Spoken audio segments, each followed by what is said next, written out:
thanks for coming along tonight, where Michael Gawenda makes a first appearance at the Sydney Institute. But I've known him for a long time, and we're friends. So I just want to introduce Michael, talking on the topic tonight, My Life as an Australian Jew in 2023. And he's just published My Life as a Jew, published by Scribe, which is just out, and that's why he is here. Now, I'll introduce Michael very briefly. He's one of Australia's best-known journalists and authors. In a career spanning 4 decades, he was a political reporter, a foreign correspondent, based in London and in Washington, a columnist, a feature writer, and a senior editor of Time magazine. And he was editor and editor-in-chief of The Age in Melbourne from 1997 to 2004, and many other things. But tonight he's here with his, on the occasion of the publication of his book, talking about My Life as an Australian Jew in 2023. Michael, you're very welcome.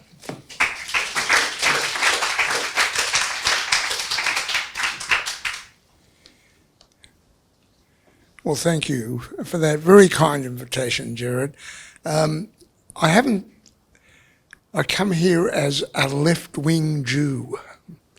I have to say that because my book is really about the story of a Jew who grew up in a left-wing home, in a non-Zionist home, and the journey that I've taken from that to where I am now, which is not where I was 60 years ago or more. So Anne and Gerard, thank you for having me tonight, and thank you all for coming. And I hope that at the end of my talk you will all have really tough and difficult questions for me that I will endeavour to answer, but will probably fail to do so adequately. Now, in a sense, my life as a Jew in 2023, as opposed to my life as a Jew in 2022, when I was writing and editing my book, started when the year was almost over, on October the 7th, 2023. In the late afternoon here in Melbourne and Sydney, and early in the morning in Israel. I am a secular Jew, though in recent times, for reasons I explore in my book, I feel an increasing connection to Judaism. I have even attended synagogue this year and last year after a 50-year absence. But I do not observe Shabbos. Shabbos is the Yiddish term for the Sabbath, except that we light candles on Friday night and recite the Shabbos prayers. And my grandson recites them in Yiddish because he goes to a Yiddish school in Melbourne.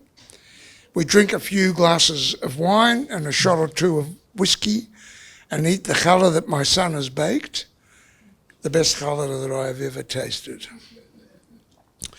So unlike many Jews in Australia and Israelis who on Shabbos do not read or listen to any news, do not go on the internet or check social media, in fact they switch off their phones, late in the afternoon on October the 7th, I received news alerts, which I do from various media organisations, papers that I follow in America and in Israel and in Britain. I'm an old journalist after all. And what I heard was that a barrage of rockets had been fired from Gaza into Israel, and the residents of the small communities and kibbutzes in the south, not far from Gaza, had hurried into their safe rooms. And then the news quickened. The alerts came faster. There were reports that the Gaza security fence had been breached. The military posts had been attacked. Hamas fighters, it turned out that there were thousands of them, had streamed through the breaches of the fence. They had virtually destroyed all the military outposts, most of which was staffed by young women, some of whom they took as hostages, the rest they killed. The people in the villages were locked in their safe rooms because of the rocket fire, and the Hamas killers were setting fire to their homes to smoke out the residents. And the most horrible thing was the IDF was nowhere to be seen. And I can remember at the time I thought, could this be true? Could it really be true that the thousands of people who lived in these communities and kibbutzes, and I had visited some of them, I had friends that lived in a particular kibbutz but weren't there at the time of these attacks. And it included Bedouin communities and scores of Thai workers who were on work permits and worked on the collective farms that the kibbutzes ran. And all of them were there alone, locked in these rooms. They were defenceless. They could hear the attackers. And you could read this. I mean, the news reports were coming in. I'm not even sure where they were coming from, but you could, in real time, read about sketches of what was actually happening. And then came the most horrifying news. Young people at a rave party for peace in the desert, 1,000 or more of them. It turns out in the end that 360 of them were killed, not 250, as was first reported, were attacked by Hamas killers who flew in on motorised hang gliders and came into the desert in trucks and bulldozers. They had shot and stabbed and burnt to death hundreds of revelers for peace, mostly young people in their late teens and early 20s. The killers had also used hand grenades to blow up groups of young people. I didn't know that at the time, but this came out later. Later we learned that young women had been raped before they were killed, and some had been raped before they were taken hostage. And there were actually pictures later. You could see photos of young women who were being put on motorcycles and in other vehicles. One in particular I remember was wearing trousers and she had blood on the back of her trousers. So scores of ravers for peace were taken as hostages, and then came the news that hundreds of hostages had been taken, hundreds, men, women, children, babies, taken into Gaza by the killers. Now, why am I telling you all this? Because I remember the first call I made to my family in Israel. They are, most of them, Israeli born. They are the children and grandchildren of my mother's brother and sisters, who went to Israel from the DP camp in Austria, where I was born, and where my family, my side of the family, were also there in the DP camp. My family received visas for Australia because my father had cousins in Australia to sponsor us. Often over a long period of time, I thank God, even though I was an atheist, that my father had cousins here who could bring us to this wonderful country. My mother's family could not get visas for anywhere, and so they went to Israel just months, literally months, before the state was born. And some of them, Holocaust survivors, actually fought in the 1948 War of Independence. So that night we shared information that first night of the attacks all through the night. I was up the whole night talking to them. And ever since that first call, we have been in touch with my family every night, with calls and messages and photographs exchanged between us. I tell you all this because this nightly contact with my family in Israel is just one of the many ways my life as a Jew in 2023 changed on October 7. Before that, we were in contact, but just every now and then, and we saw each other. We saw them when my wife and I went to visit Israel, and my son went quite often to Israel to play music, and he would see them as well. But there was nothing like the intensity of our relationship post-October 7. As every terrible detail emerged in that first week after October 7 of what the Hamas murderers had done, I often felt like I was living in Australia during the day and in Israel at night. I was living two realities. This is the Jew I had become on October 7th, 2023. I'm sorry about this. I was not alone in this. There are fewer than 100,000 Jews in Australia, according to the last census, though there may be several thousand more because some Jews, secular Jews in particular, answered the religion question on the census form with the word none, so they wouldn't have been counted. Whatever the actual number, it is a small community, less than a sixth of the size of Australia's Muslim community. But it is a unique community, a unique diaspora community. From around 1947 to 1952, Australia took in more Holocaust survivors as a proportion of the population than any other country bar Israel. Includes the United States, includes Canada. The children of these survivors and their grandchildren and even their great-grandchildren form more than half of the community. Certainly in Victoria, that's true. I think it's true to a certain extent in New South Wales as well, because New South Wales took in a large number of Hungarian refugees who had lived through the Holocaust. The survivors were a remarkable lot of Jews. They rebuilt their lives in Australia. They built successful businesses. They built law firms. They joined in large numbers the major political parties. They set up Jewish cultural and religious institutions.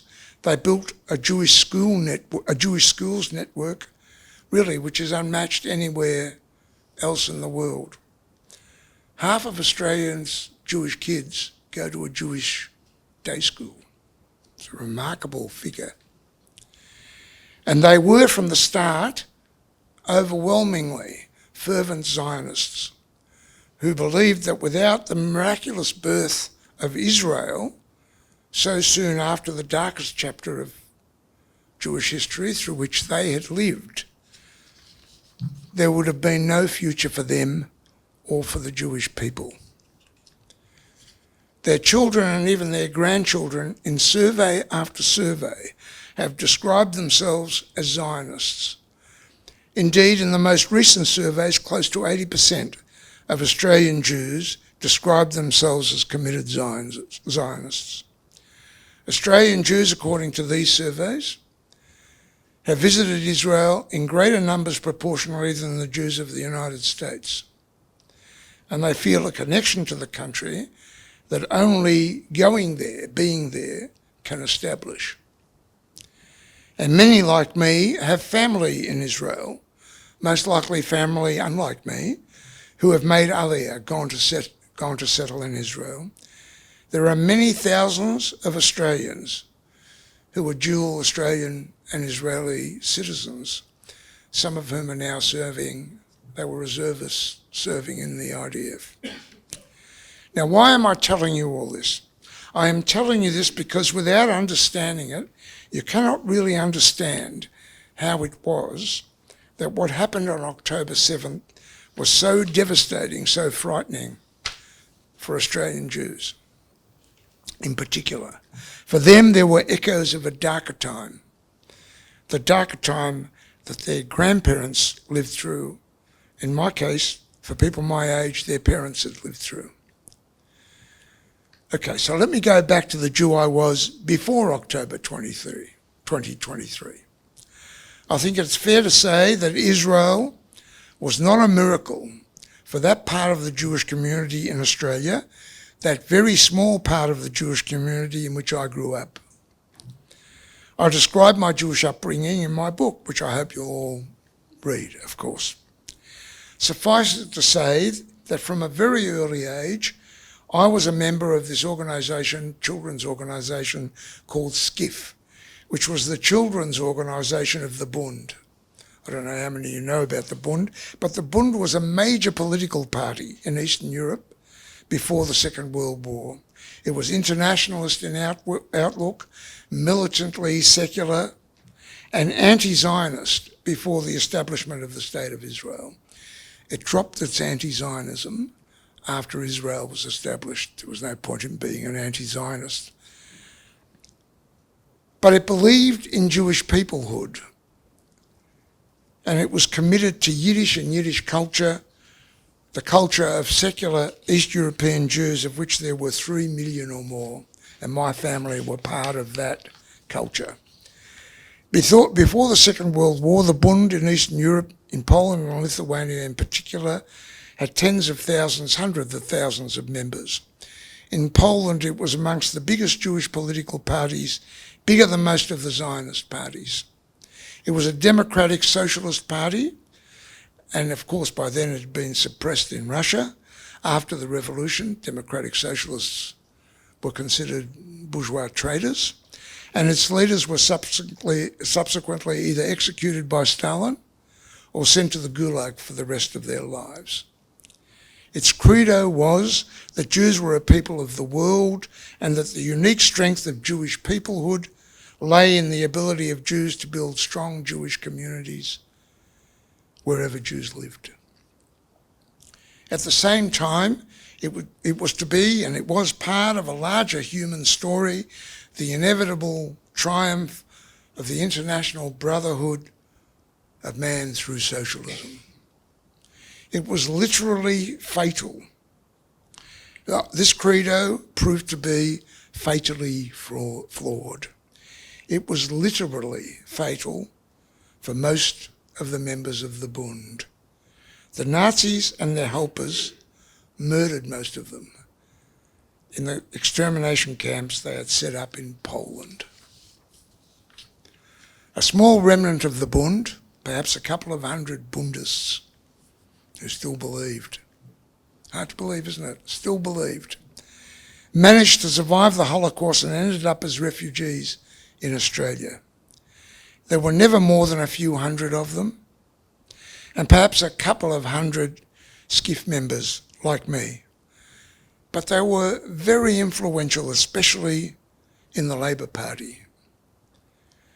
They built Jewish communal cultural centres, these few hundred refugees, mostly Holocaust survivors. And they built a primary school where Yiddish was taught, the only Yiddish day school in the world. My children and my grandchildren go to Shalom Aleichem College, which is that secular Yiddish day school in Melbourne. My education, my general education and my Jewish education was in SCIF, where I first declared myself a socialist when I was 8 years old. I was not a Zionist. This was when being a Zionist meant believing that the only future for the Jewish people was in Israel. Of course, the meaning of being a Zionist has changed completely, and it's changed by the enemies of Zionists. To be a Zionist nowadays, for many Jewish people as well, is to support the existence of the State of Israel. But that was never what Zionism was. Zionism was an answer to Jewish helplessness. The only way Jews were going to survive is by going and living in a state of their own. Now, my book describes my long journey away from SCIF and the Bund, if not from social democracy. For I was and still consider myself to be a social democrat, a person of the left. But my book is also about how, increasingly, I came to feel that a growing part of the left, including former comrades of mine from SCIF, people I grew up with and who were my friends, had come to believe that the only good Jew, the only Jew who can really be a Jew of the left, was a Jew who repudiated Zionism. The only good Jew was a Jew who called out Zionism as evil and racist and considered Israel the poisoned fruit of this evil, racist, colonialist ideology. Jews like me were bad Jews, bad leftists. because we refused to repudiate the connection we felt with Israel. Now, my book was published 2 days before October the 7th. And we had a launch in Melbourne where hundreds of people came. And it was a kind of celebration. And my book is full of, if you read it now, it's full of forebodings about what the left would be like if something happened between Israel and Hamas, or Israel with the Palestinians. What would happen on the left? So in a way, my book, I think, I'm not going to be modest, is prophetic. You can read it and you'll see that I was prophesying what actually happened in the end. It predicted the way much of the left, including Jewish leftists, would respond to any flare-up of hostilities between Israel and Hamas in Gaza, for instance. Of course, I could not predict the events of October 7, nor did I predict the explosion of anti-Semitism across the world, the virulence of it, the widespread hostility to Jews that has followed those terrible events of October 7. In 2022, when I wrote my book, I had already concluded that some of my Jewish friendships, some childhood friendships, and one friendship that I write about in my book, in particular with the publisher Louise Adler, were over. They were friendships that couldn't be sustained. These friendships were unsustainable because our sense of ourselves as Jews was in conflict. This conflict was at the core of the sort of left-wing Jews we were. I supported Israel's right to exist, and more than that, by then I had grown to love the country. And I believed it had become essential to Jewish survival. They did not. In many ways, they had come to despise Israel. The Jew I am, less than 2 months after October 7, is anxious about the future, concerned that my children and grandchildren may be subjected to significant anti-Semitism and a widespread hostility to Jews that might subside once the war in Gaza ends, though I wouldn't necessarily bet on it. I fear they will live their lives in Australia, in Yiddish terms, this Goldene Medina, which is this golden land for Jews, as we Jews have long regarded it, with anti-Semitism and with a sort of endemic hostility to Jews that was wholly absent when I was growing up. I fear that it is increasingly possible that significant sections of the Labor Party will go the way of the Greens, certainly the second largest left-wing party in Australia, with significant parliamentary representation both federally, state level, and even at local council level, and that these sections of the Labor Party will buy the despicable anti-colonialist ideology of the anti-Zionist left, which the Greens have adopted, and the shallow and unhinged ideology of the social justice warriors and race essentialists who blame the victims for what happened to them on October 7th, for what was done to them. Now look what happened in the days after the Saturday, October 7th. I've got to repeat this, some of you probably know it, but it's important to emphasise this. And the kidnapping of hundreds of hostages on that date. There was now infamous rally, Gerard has written about it, outside the Sydney Opera House, where hundreds of demonstrators chanted, "Death to the Jews," and that wonderful slogan, "Gas the Jews." And from the river to the sea, Palestine will be free. A day later, there was a pro-Palestinian rally of thousands of people in Melbourne, where the protesters didn't chant "Death to the Jews," not as far as I know anyway, but there were chants from the river to the sea, and with those chants, and Free Palestine, with those chants, there were people everywhere who held up placards comparing Israel to Nazi Germany. One of the things that struck me about the Melbourne rally, and I speak now because of the sort of Jew I grew up to be when I was a child, one of the things that I found confounding, inexplicable, but really in the end contemptible, and I'm going to name her, was that Geordie Silverstein, a Jew, a Jewish academic who was a scholar of Jewish cultural history at Melbourne University, was one of the speakers at that rally. She spoke and chanted and stood there in front of placards. I talk about her in my book too, calling for an end to Israel. This 2 days after the massacre of many hundreds of Jews in the biggest slaughter of Jews since 1945.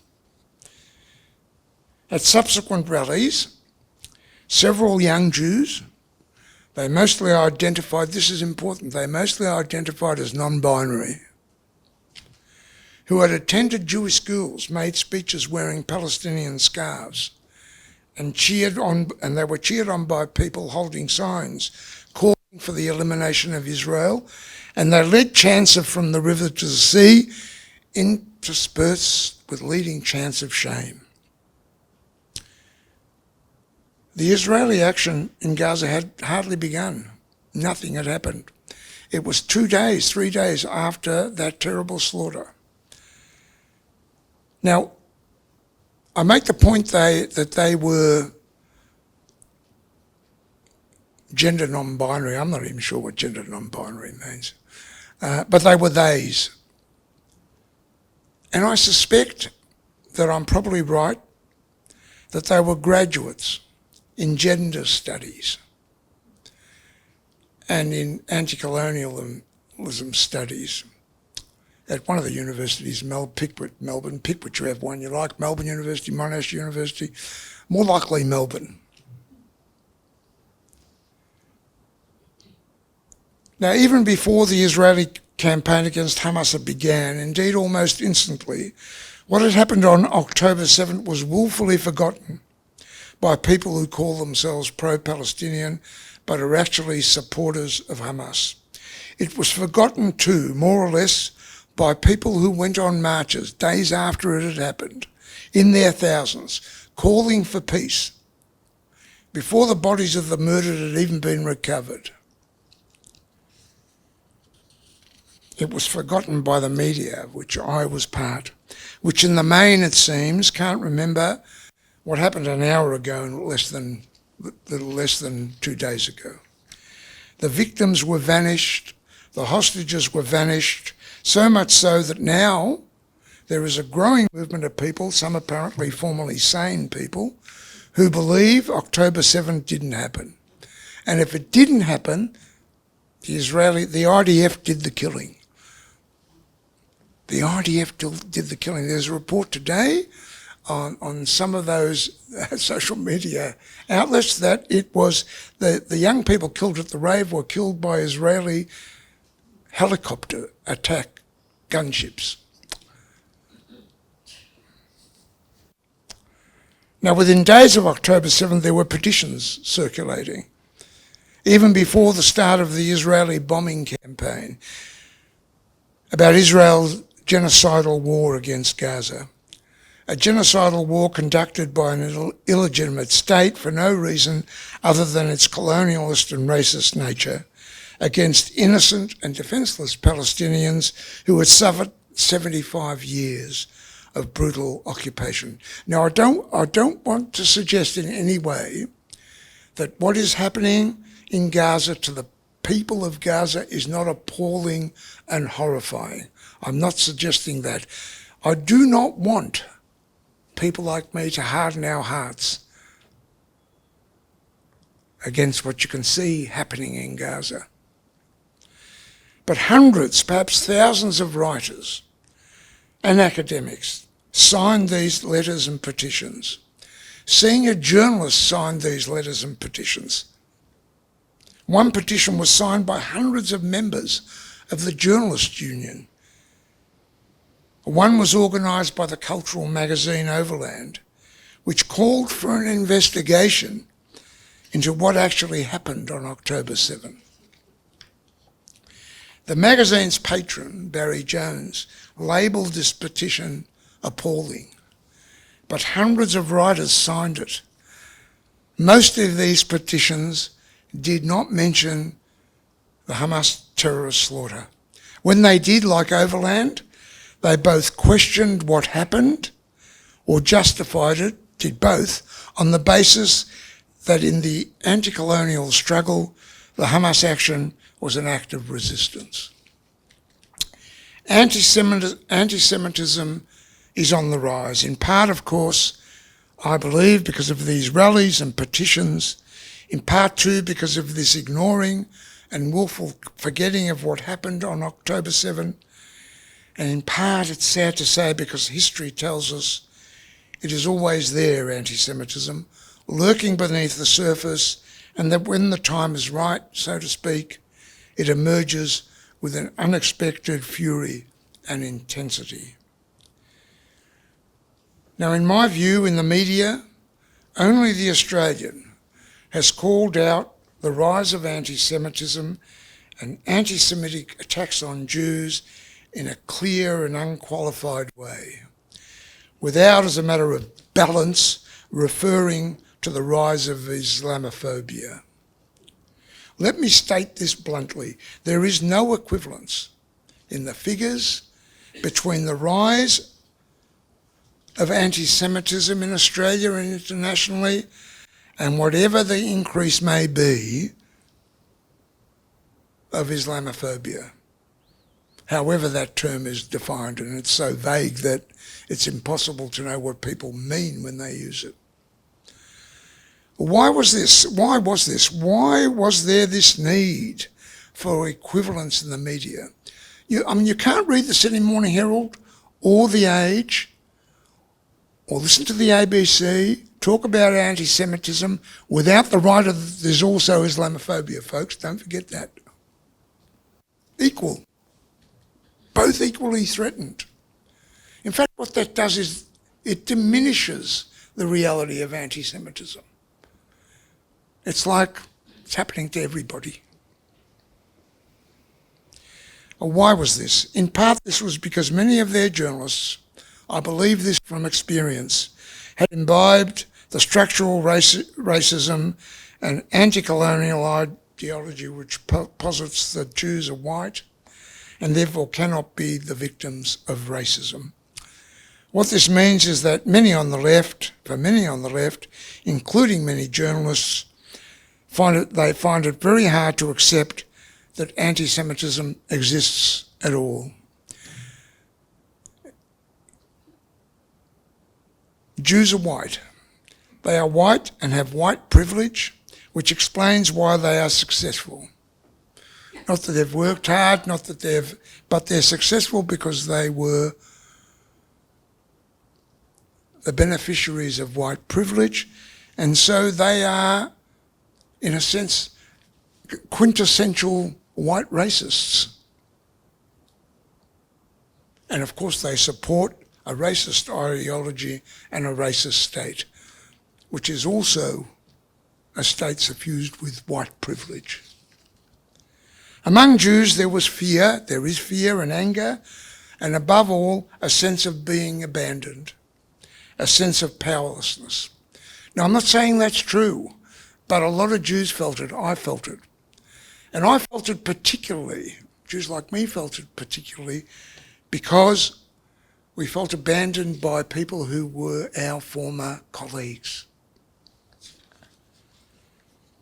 Officials of the major Jewish organisations mounted campaigns to counter the rising hostility to Jews, but I fear that their voices in much of the media were not given an airing.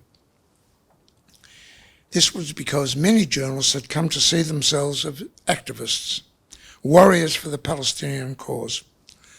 And they had publicly declared that they were going to give preference to Palestinian voices and not those old tired voices of the Zionists and the Jews who were putting the case for Israel.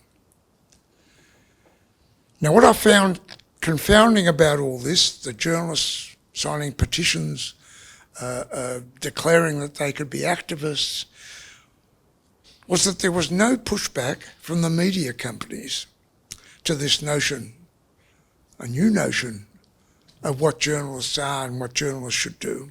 As far as I know, none of these journalists were told that the sort of journalism they wanted to do was not acceptable in the media companies they worked for.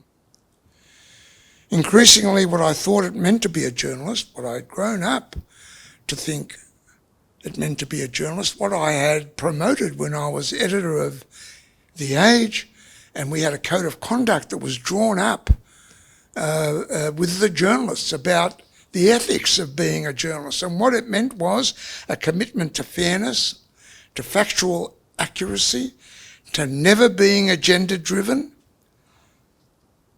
to be as objective as you could be, as open-minded as you could be, is considered nowadays by many journalists to be a quaint definition of the profession from a distant past.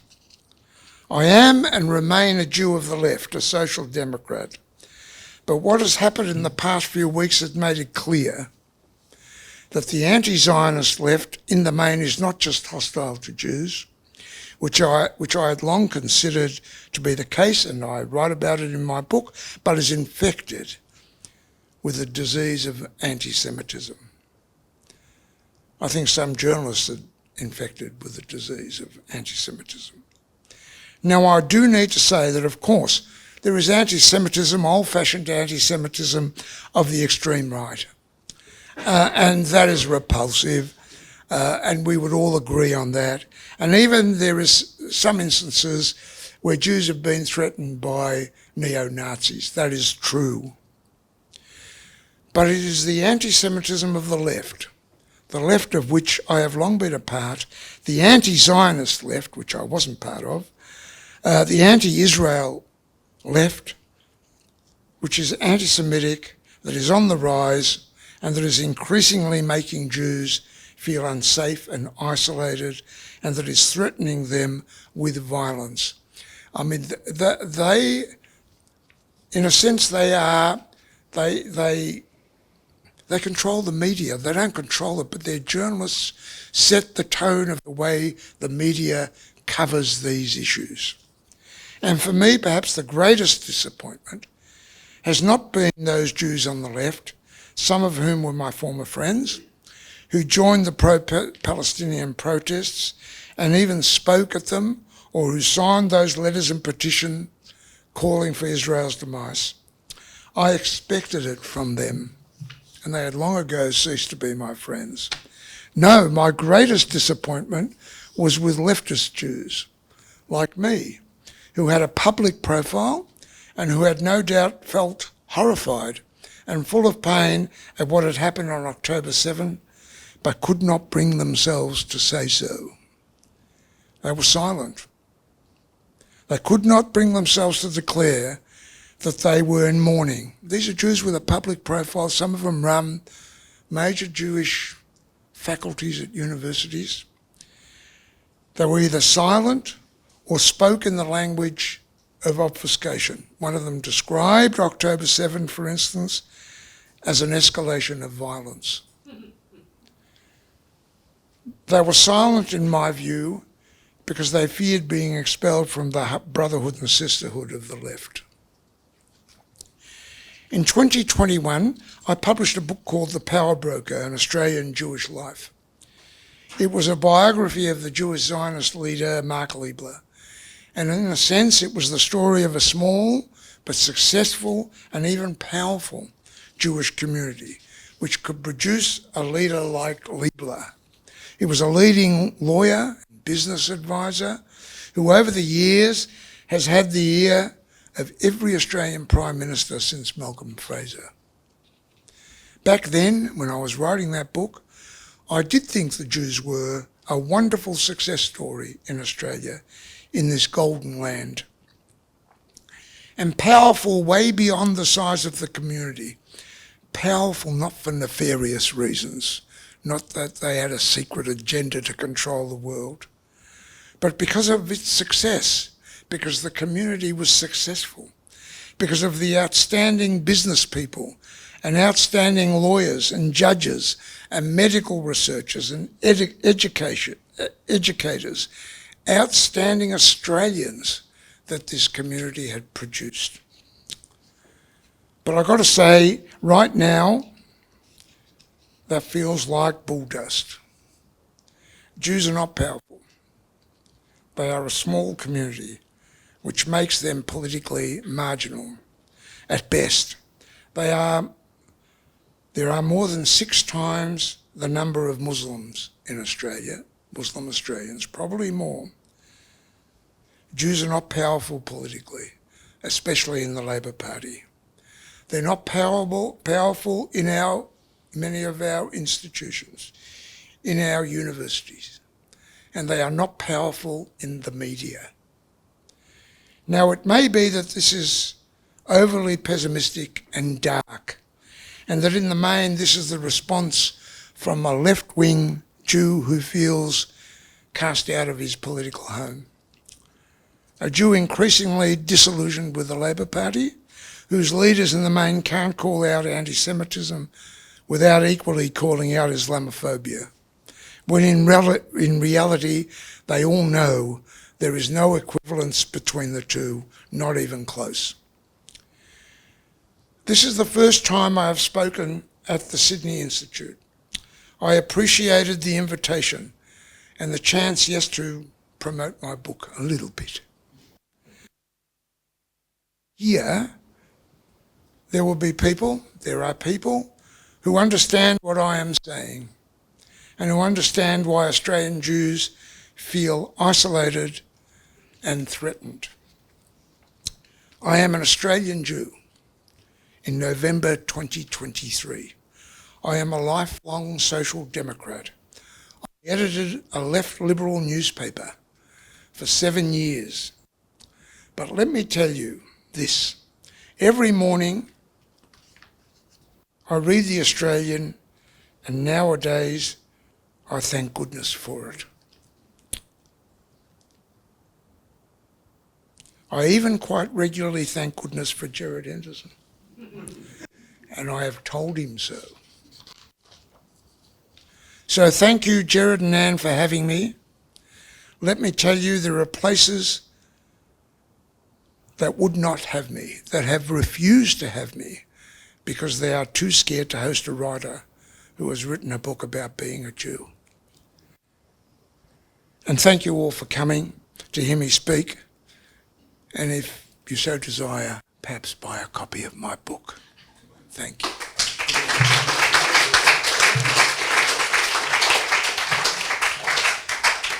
So many thanks to Michael for a terrific speech. We're coming to questions and discussion. We've got copies of My Life as a Jew outside, which we're selling. Michael will sign them.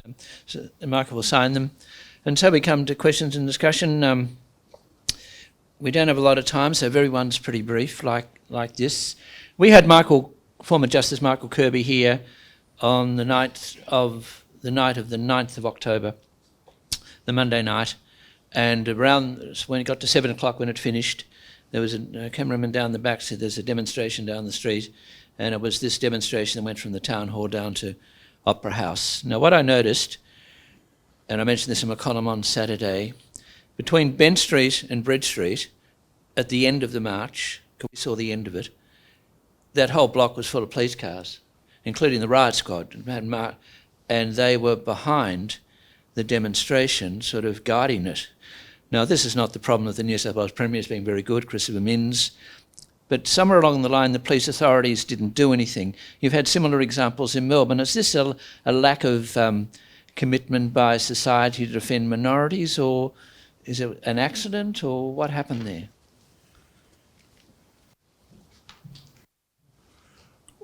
Well, I think the police feel like they have an impossible task.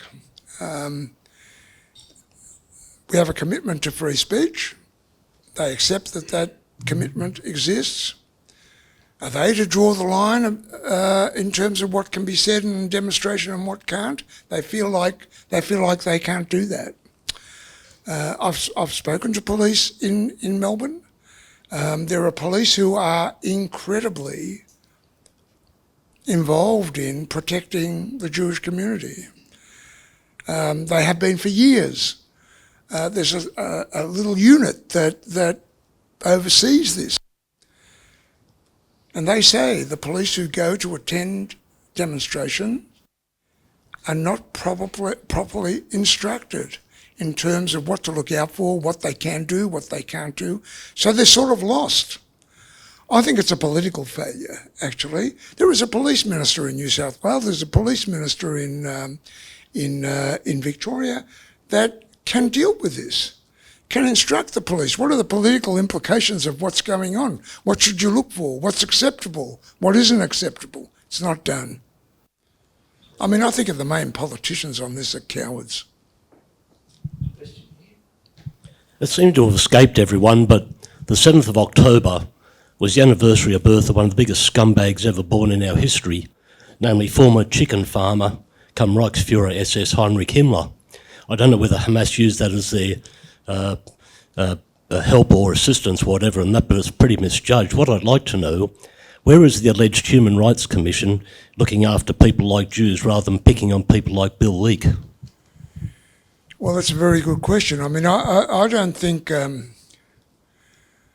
think that the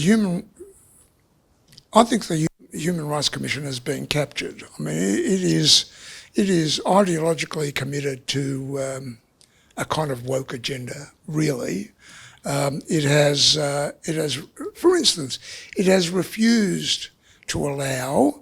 This is not exactly on topic, but it's part of the same thing. It has refused to allow a group of lesbians who wanted to have a meeting where only women born lesbian could attend. They weren't allowed to have that meeting.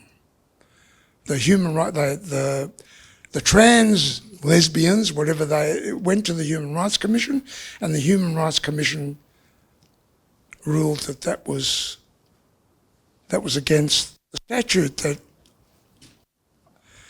But none of the commissioners have said we should have a look at, is it okay to chant "Gas the Jews"? Is it okay to chant, even is it okay to chant "From the river to the sea"? What do they mean when they chant it? Isn't it reasonable to look at what that, but nothing has been done about that. What does your exposition of journalists explicitly abandoning balance and claiming activist status tell us about the state of journalism generally in Australia today? Well, I think it's an international. Well, it's a trend in the whole English-speaking world. It's not just in Australia. It's true in America. It's true in England, in Britain. And I think what is happening is that young journalists in particular, but there are older ones that lead them, now demand things from media companies that the media companies find it very hard to push back on. They're frightened. A good sign, and I think it's one, and it may be more. Last week, the New York Times said to two young journalists who had signed petitions that you're acting against our code of conduct, you either stop signing petitions or you leave, and they left. It was a big deal that the New York Times did that. It was news, and look, they were African American journalists, so it made it even more difficult for them to do this, but it was done. And that will have an impact on other liberal media. I don't know how much of an impact, but what I hope happens in Australia is that the media companies that must know they can't let journalism deteriorate into a form of activism, because all the privileges that journalists have that governments don't particularly like, they will all disappear if they end up being just another form of activists.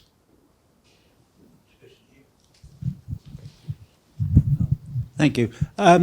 I'd like to just sort of move on to the question of the ABC and the obfuscatory commentary by the managing director, and his inability to understand the issues that exist there. One would have thought, given that they're supposed to be running a reasonably major press type organisation, he should understand the meaning of journalism. Well, I mean, they have a strange. Of course, the ABC has a bit of a strange structure. He's not just the managing director. He's meant to be the editor-in-chief as well, but he's not a journalist, and the journalists wouldn't listen to him anyway. What I found most disturbing about the ABC. And there's many things, and I don't want to criticise individual journalists, but what I found most disturbing was that meeting of the 200 journalists in Sydney who demanded that the ABC change the language they use to describe what was happening in Gaza. So you had to describe it as a genocide. You had to use the term anti-colonial. You had to use the term ethnic cleansing. And why is that? Because the Human Rights Watch had used those terms, and of course Human Rights Watch is the arbiter of what's acceptable and what isn't. Now, what amazed me was that the major editorial executives went to that meeting and said, "We hear you, and we'll have another look at our guidelines." Now, it is true that 2 days ago, the managing director did come out and say, we're not going to use the term genocide, we're not going to use the term ethnic cleansing, we're not going to use... But why did it take 3 days? Why couldn't those journalists be told, go and do your work, go and do your job, go and report? That's what you're paid to do. And what's more, go and look at the ABC. Go and look at what you're meant to be doing, what the taxpayers are paying you to do. Why couldn't they say that? It's a simple thing to say. Hi, Michael. I'm just going to go off this a bit and back to Israel. Interestingly, the Times of Israel has just broken all kinds of records for new subscriptions in the last few weeks. I'm one of them. I've taken it out, and Haaretz. But reading about Israeli politics and looking at what happened on the 7th of October when the IDF was caught unawares, there's been a huge upheaval of protests and demonstrations about the issue of the High Court over there, and some people say they had their minds distracted. But the ultra-Orthodox are not forced or required to do their national service.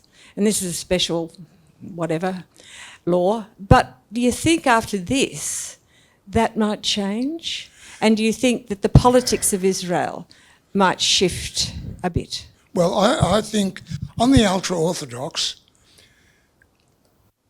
there wasn't a law that allowed them to be exempt from military service. There's a law now. This government passed a law because they're such an important... that Torah study can be considered a form of national service. I mean, it's really a nonsense. But there are some reports that increasing of ultra-Orthodox young people, young men in particular, are volunteering for the army, want to serve. So that has changed. Can I just say, on the future, I'm an optimist. I'm not a pessimist. There's no point in being... Everyone can be a pessimist. I think politics will be fundamentally changed in Israel by this. I think this generation of politicians is finished. I don't mean just Netanyahu. I mean the leaders of all the political parties. Their time is over. It might take a year or two, but their time is over. And amongst Israelis, there has to be. I hear it from my family that you cannot go on with the old status quo where you thought you could just basically, Israelis were living a life for the last 10, 15 years where they didn't think they had to think about the Palestinians. If you went to Israel and you spoke to Israelis, they never thought about them. They never saw them. They never went there. It was if they didn't exist. Well, that's impossible now. That won't be possible once this is over. We're getting close to the end. Got to be very brief. Sorry if you can indulge me. I won't be that brief. As a father of a soldier in the IDF, I just wanted to bring you back to the ABC and what's happening this weekend or later this week is a demonstration by children or school children for Palestine. And you read today's Australian, no doubt, and you read the diary by Jenna Clark. She referred to the ABC show called Behind the News, which is targeted towards children. And I'll just read you one thing out of it, and I'd like you to comment about the ABC. Another complaint was from a father of a 9-year-old public school girl in Sydney who said she was confronted after Behind the News was shown in class recently. A boy came up to me. I didn't know who he was. He asked, "Are you for Israel or for the other place?" I didn't quite get it. I told him Israel, and he said to me, "I hope you die." Yeah. Now, okay, that's the point. The ABC is not helping. Well, just on that in particular, I mean, I'm not necessarily convinced that that little boy and little girl, or whatever it was, exchange came as a result of that program. I mean, you've got to. I don't know what it's like in Sydney, but there are whole suburbs in Melbourne where these school children are going to march on Thursday, where they have Muslim majority school populations. Who knows I don't know what they're taught at home, and I don't know where they would have got that sort of thing. I'll say two things about that. If I was running that program for young children, I wouldn't deal with this issue. I don't think it's impossible to deal with this in any way that makes sense for children, in any way. One of the concerns that I have is that a large proportion of the footage and the commentary coming out of Gaza is supplied by Al Jazeera, as you know, which is a mouthpiece of the Qatari government. Little of it is questioned. When I asked the head of news from both the SBS, why do you keep using it, and the ABC, they said because it's cheap. What can be done to try and get some more balance when that is the core information and pictures coming out of Gaza? Well, I've got a very simple answer to your question. It doesn't just come out of Al Jazeera, it comes out of so-called journalists, Gazan journalists based in Gaza. And the fact is, what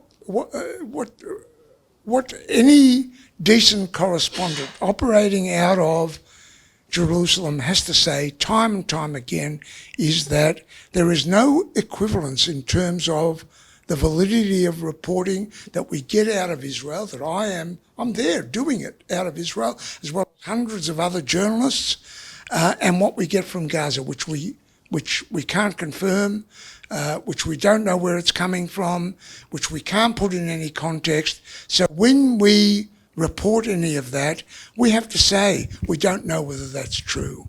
Here's what we do know is true, whatever it is that they know to be true. That's the job of journalists. Journalists can't do what I believe is a fundamental thing. Here is what I know, and here is what I don't know. I want to tell you what I do know, and here's why I know it, and I want to tell you what I don't know, and here's what I don't know. And it's never said about Gaza. I mean, the fact is the New York Times and others keep talking about that they've got independent journalists in Gaza. They haven't got independent journalists. Show me one journalist in Gaza who has been able to ask Hamas, do you have military in hospitals. Why? Where do you fire your rockets from? Why do you do that? No one's ever asked them, no journalist. These are the most fundamental questions that if you really had journalists operating in Gaza, that's what they'd ask. It never asked. They never ask any questions. They're not allowed to. I've got one question here, but it's not. It's from Bendigo actually on the Zoom, Good and we've got to be very quick on this. So, a Victorian member who wants to know what chances of a decent review in the Age of your book. Well, no chance. No chance. I mean, the book was reviewed in the conversation I wrote in my book that the only people who get to write reviews of books about Jewish issues are secular left-wing Jews who are good Jews.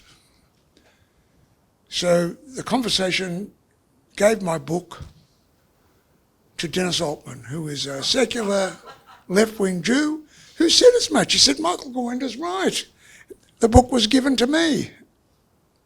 And of course, how was Dennis going to deal with the central thing about my book, which is about how I have become not one of the Jews like him?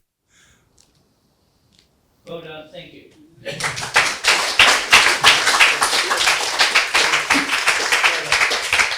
So I'm pleased to say that your earlier book got a great review on the Sydney Institute review online. Your book, yeah, that was good.